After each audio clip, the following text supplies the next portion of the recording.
KCN में आपका स्वागत है। मैं किंग हमीद। ನಮಸ್ಕಾರ. ಕೆಸಿಎನ್ ವಾರ್ತೆಗೆ ಸ್ವಾಗತ. ನಾನು ಸಬಿಹಾ. 15/8/2023ರಂದು ಎಸ್ಡಿಪಿಐ ಪಕ್ಷದ ಎಲ್ಲ ಸದಸ್ಯರ ಪರವಾಗಿ ಎಲ್ಲರಿಗೂ ಸ್ವಾತಂತ್ರ್ಯ ದಿನಾಚರಣೆಯ ಹಾರ್ದಿಕ ಶುಭಾಶಯಗಳು.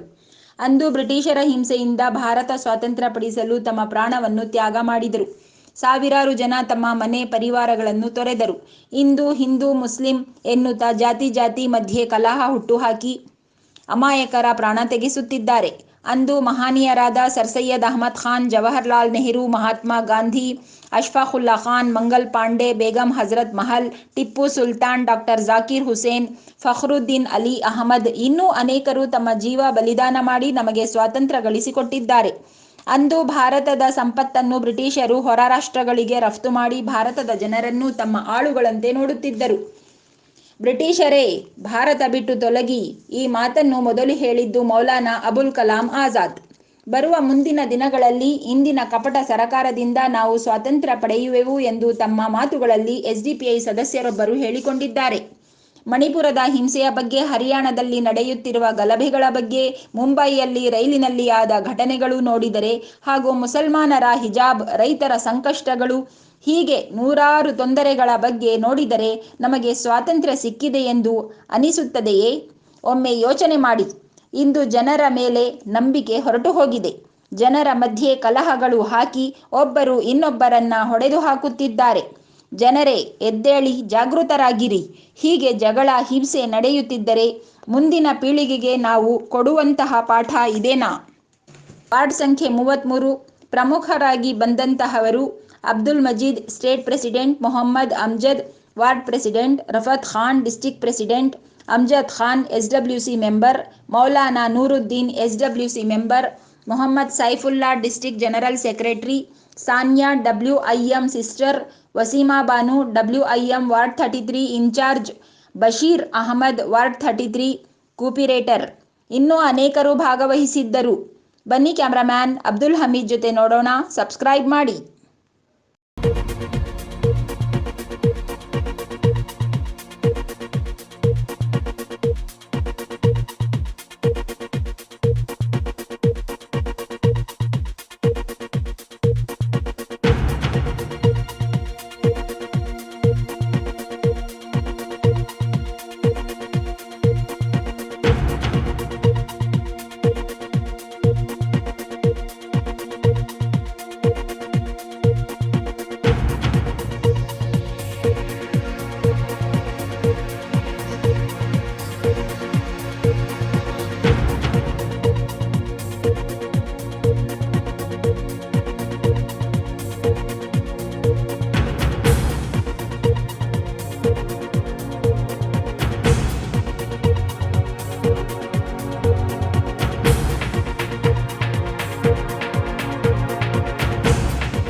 आना को बेटा बीच में।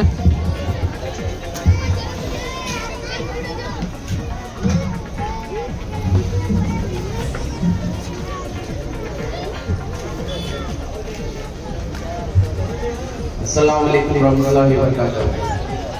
यौम आज़ादी के दिन आज 15 अगस्त बनाया जा रहा है 33 वार्ड से। मैं वेलकम करता हूँ अब्दुल मजीद साहब, HDPA वार्ड स्टेट प्रेसिडेंट, उनका दिल से इस्तकबाल करता हूँ। रफातुल्लाह खान, डिस्ट्रिक्ट प्रेसिडेंट मैसूर, उनका भी दिल से इस्तकबाल करता हूँ।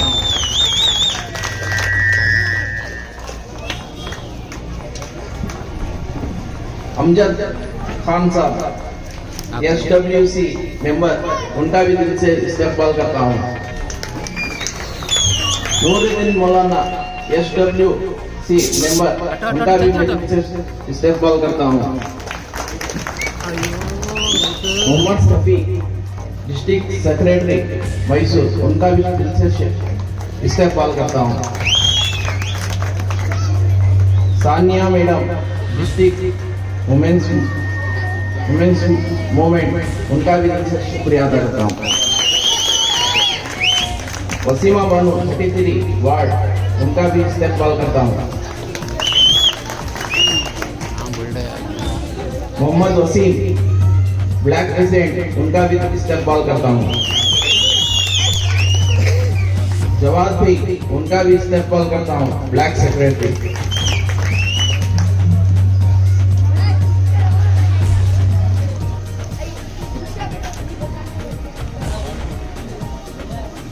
वार्ड कमेटी रामत, उनका भी इस्तेमाल करता हूँ।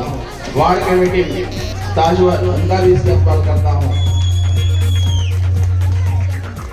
हाफिज मुबारक, वार्ड DWC मेंबर, उनका भी इस्तेमाल करता हूँ। जिम्मेदार B अनवर साहब, उनका भी इस्तेमाल करता हूँ।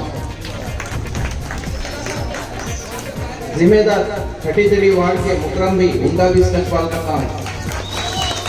खुरम शरीफ, उनका भी इस्तेमाल करता हूँ। आए हुए तमाम मेहमानों का मैं इस्तेमाल करता हूँ, अलग सलग मुराबा करता हूँ। शुक्रिया। शुक्रिया अमजद भाई।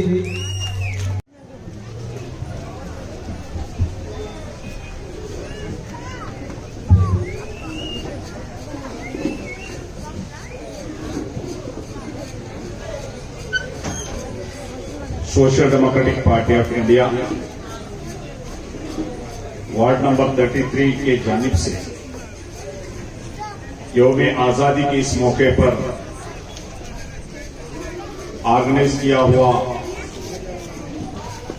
इस पब्लिक प्रोग्राम का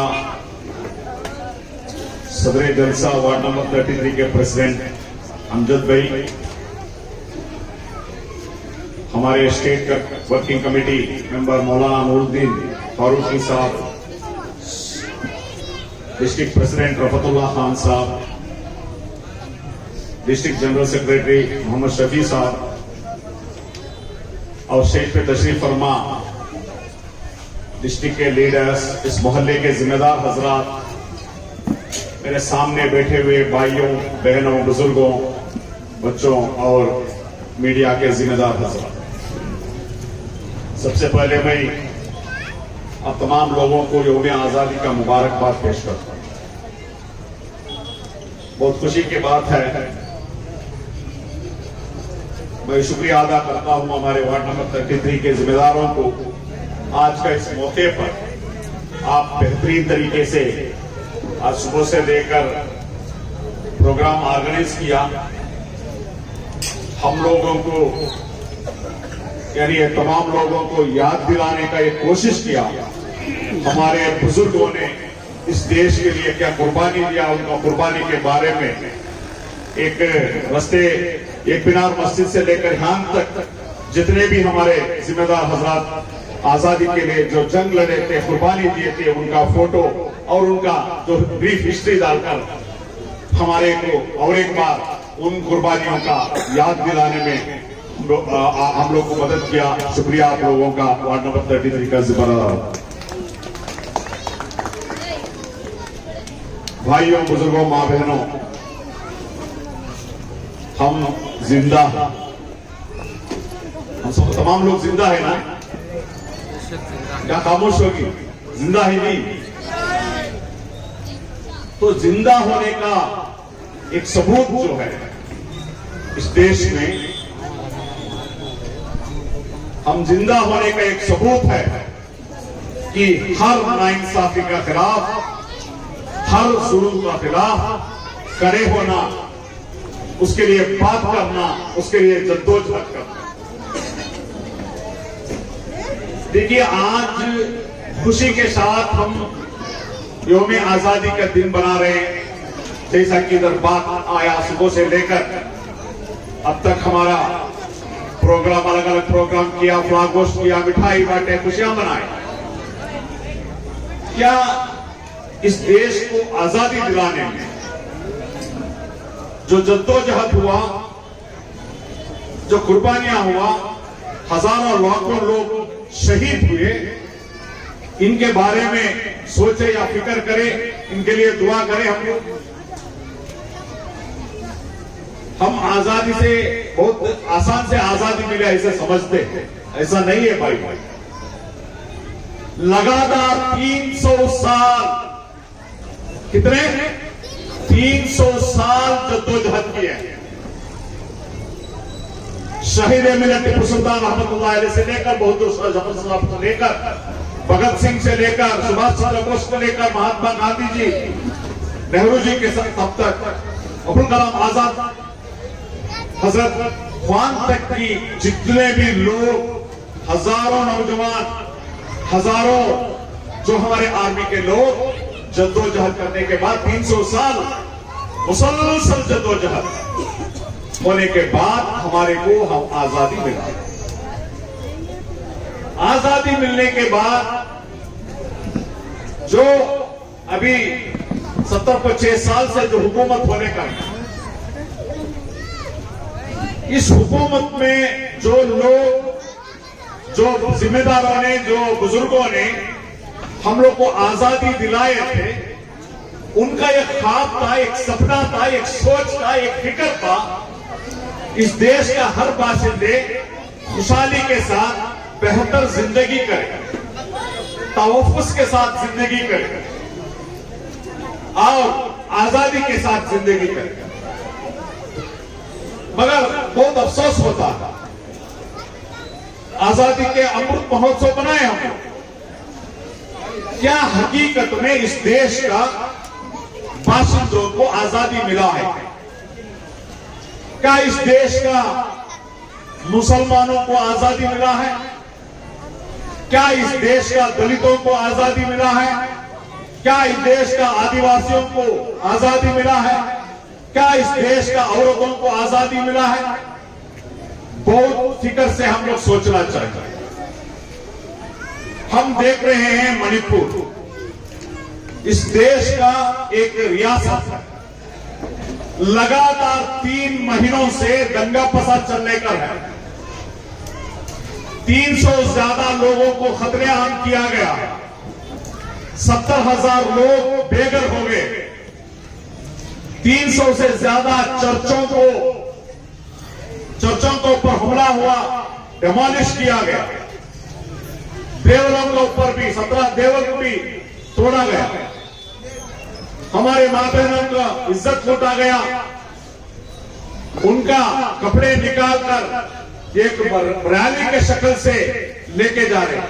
इस देश क्या हालात, किस हालात में, किस आजादी में हम जिंदगी कर रहे हैं 3 महीने से?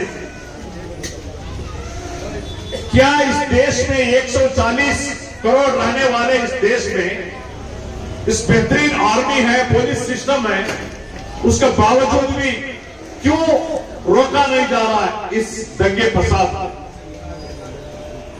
हमारे प्रधानमंत्री नरेंद्र मोदी जी अमेरिका टूर जाते हैं, कायरो को जाते हैं, दुबई को जाते हैं, फ्रांस को जाते हैं 3 महीने के दरमियान में। जो रियासत, एक इनकी ही रियासत पे दंगे फसाद चल रहा है, नरेंद्र मोदी जी वहां एक विजिट नहीं करते, पार्लियामेंट में उसका एक डिबेट करने के लिए मौका नहीं देते। हरियाणा में मुसलमानों के ऊपर तो दंगा फसाद चल रहा है। आपको मैं बताना चाहता हूं नौजवान साथियों, बीजेपी का एक लीडर का वीडियो बयान आप देखे होंगे। उस वीडियो में वो कहते हैं ये जो हरियाणा का जो दंगा फसाद जो है, ये एकाएक नहीं हुआ है, 3 महीने से साजिश चलने का था। वहां के बजरंगियों को राइफल बांटा गया, वहां के जो बजरंगियों को 25,000 तलवारें बांट कर साजिश के साथ मुसलमानों का खतरे आम करने का एक साजिश हरियाणा में चलकर है। उसका नतीजा ही है मस्जिद के अंदर घुसकर हमारे मौलाना को खत्म किए, नौजवान मौलाना आलिम दीन।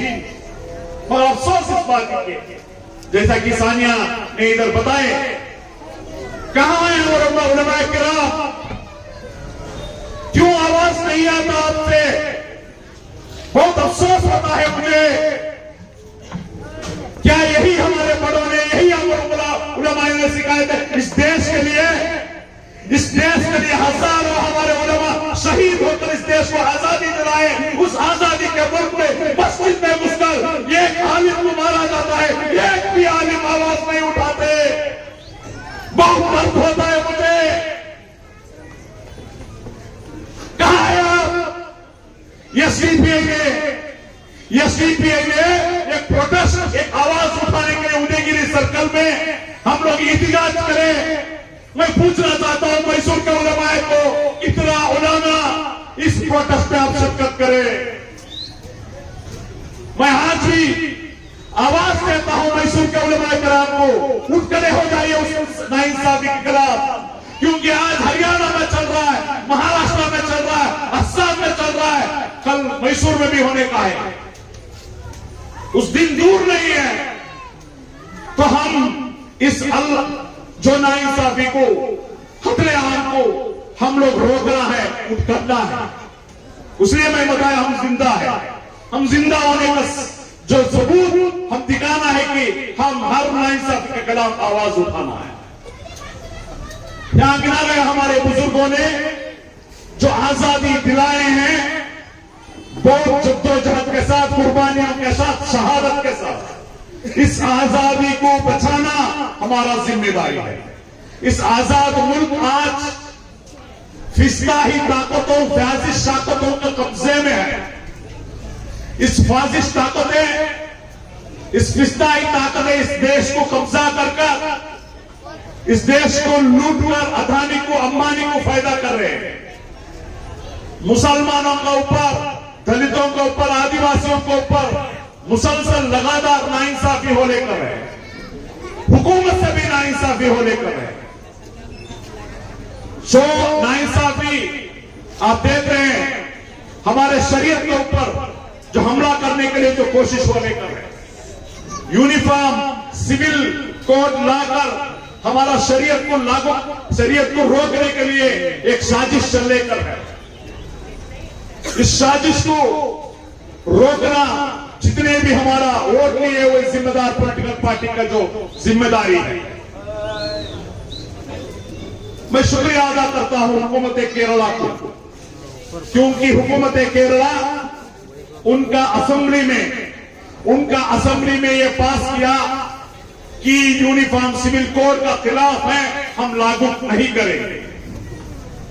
मैं आज का स्टेज पर, इस इंडिपेंडेंस का प्रोग्राम से स्टेज पर हमारे चीफ मिनिस्टर सिद्धरामैया जी को मैं इधर से एक रिक्वेस्ट करता हूं, हुकूमत कर्नाटक का भी एक डिसीजन लेना है। असेंबली के अंदर कर्नाटक में हम यूनिफॉर्म सिविल कोड को लागू करने को नहीं देंगे और इसका खिलाफ हम उठ के कर हम प्रोटेस्ट करेंगे। क्यों मैं बताना चाहता हूं, मैंने भाइयों बुजुर्गों दोस्तों याद दिलाना चाहता हूं मैं कर्नाटक असेंबली इलेक्शन को। इस असेंबली इलेक्शन में जो हुकूमत आज कर्नाटका में है, ये आपका और दलितों का बदौलत है। जो वोट कांग्रेस ने वोट किया है, उस वोट पे 60% वोट जो है मुसलमान और दलितों ने दिया, SC/ST ने दिया। 70 लाख मुसलमान वोटरों में 50 को 5 लाख मुसलमानों ने वोट किया। यह उसमें 50 लाख वोट कांग्रेस को मिला है। 50 लाख का वोट का माना, जो वोट कांग्रेस ने लिया है उसमें 30% वोट मुसलमानों ने दिया। बदले में मुसलमानों को क्या दिया है मैं पूछना चाहता हूं। मैं ये इसीलिए अपील करता हूं, जो इतना बड़ा कुर्बानी, इतना बड़ा वोट आपको लिए हैं, यूनिफॉर्म सिविल कोड के बारे में असेंबली में जो उसका खिलाफ एक रेजोल्यूशन पास होना चाहिए, ऐसा एक संदेश देना चाहिए। देखिए, मैं याद दिलाना चाहता हूं नौजवानों को, जो असेंबली का इलेक्शन होने के बाद करीब 10 तक जो कैबिनेट मीटिंग हुआ, एक भी कैबिनेट मीटिंग में अब तक जो 2B रिजर्वेशन को निकाला गया वो दोबारा लाने के लिए चर्चा नहीं हुआ। ऐसा इंसाफ करते हैं हमारे बारे में, क्योंकि हमारा वोट लेते हैं, हमारे इंसाफ देने में ये लोग जो प्रियोरिटी नहीं देते।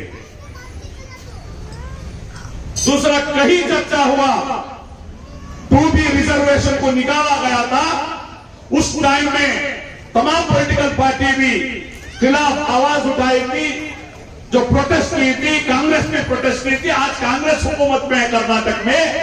मैं पूछना चाहता हूं इस हुकूमत को 2B रिजर्वेशन रिजर्वेशन के बारे में एक जो आपका कैबिनेट मीटिंग में इसको खारिज करने का, इसको कैंसिल करने का डिसीजन क्यों नहीं लेते आप? मुझे हम लोग को ये नहीं बताओ वो कोर्ट में है बनकर, मुझे हम लोग को मालूम है जो एंटी कन्वर्जन जो बिल था, जो एंटी कन्वर्जन बिल भी कोर्ट में था, उसके बाद आप उसके बावजूद भी आप वापस नहीं है। मैं मुबारकबाद देता हूं आपको।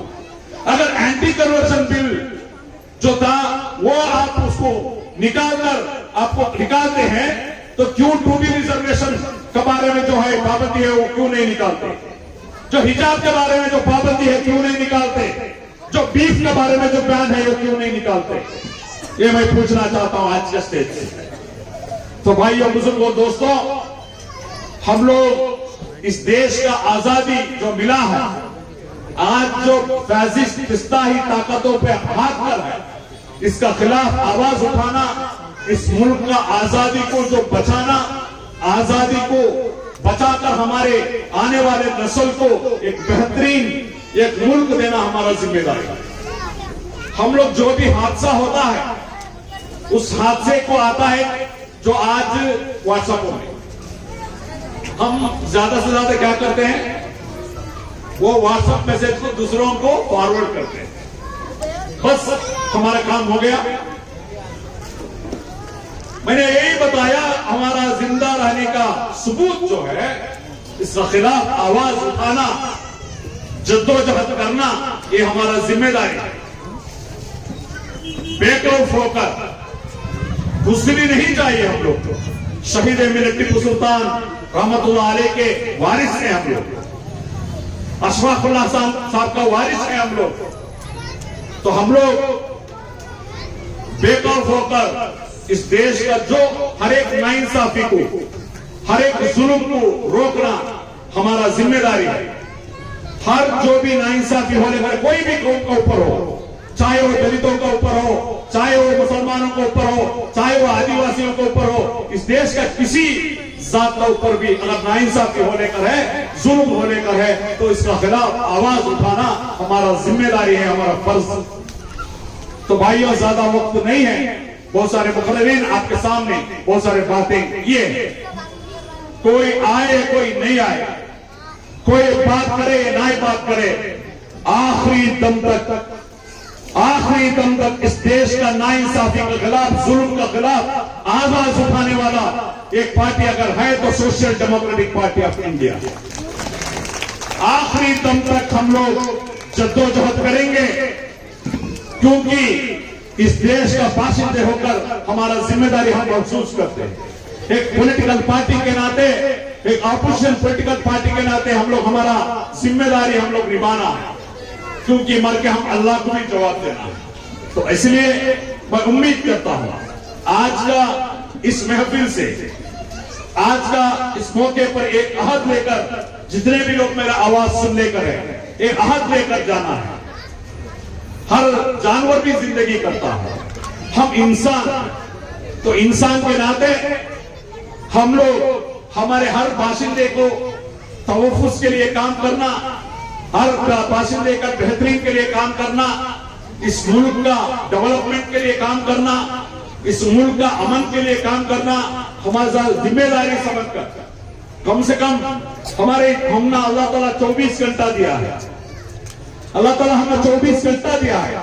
मैं ये नहीं बोलता कि 24 घंटा आके काम करो, आपका काम धंधा छोड़कर, आपका फैमिली का काम छोड़कर, आपका रश का टाइम छोड़कर, कम से कम हम वेस्ट करते हैं चाय के दुकानों के पास, उधर इधर टीवी देखकर बहुत वक्त हम जो जाया करते हैं, ये जो जाया करने का जो वक्त है, ये हमारे नस्लों को बर्बाद करेगा, याद रख लो। हमारे नस्लों को बर्बाद करेगा, याद रख लो। आज हम हमारा वक्त को जाया कर रहे हैं ना, इस वक्त का जाया करने से हमारा जो नस्ल बर्बाद होगा, हमारे नस्लों को बचाना हमारा जिम्मेदारी है। इसलिए कम से कम इस देश के लिए, इस देश के अमन के लिए, जो जद्दोजहद करने के लिए, इंसाफ कायम करने के लिए कम से कम एक दिन में 2-3 घंटे लगाओ। किसी तरीके से आपको क्या क्या तरीके आता है, बोलने वाले तो बोलो, लिखने वाले तो लिखो, जद्दोजहद करने वाले तो जद्दोजहद करो, समझाने वाले को समझाने करो। कोई भी जो काम जो होता है इसको मुल्क को बचाने का, अमन में लाने का, खिदमत करने का जो भी है वो काम पे लगना है। यही संदेश, यही पैगाम हम लोग आज लेके जाने हैं। इतना ही बात करते मैं जगह देता हूं। अस्सलाम वालेकुम, जय हिंद। शुक्रिया।